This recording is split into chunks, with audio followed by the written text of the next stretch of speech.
So,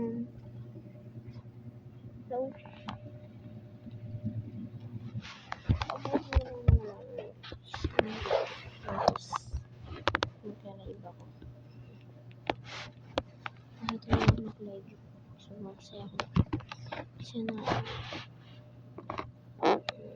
gusto matulog yun. Edit pa rin. Edit ko na pala. Pero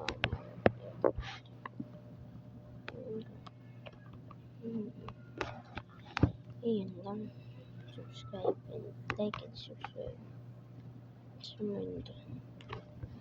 Magbabat ng 50 subscribers. Bye-bye.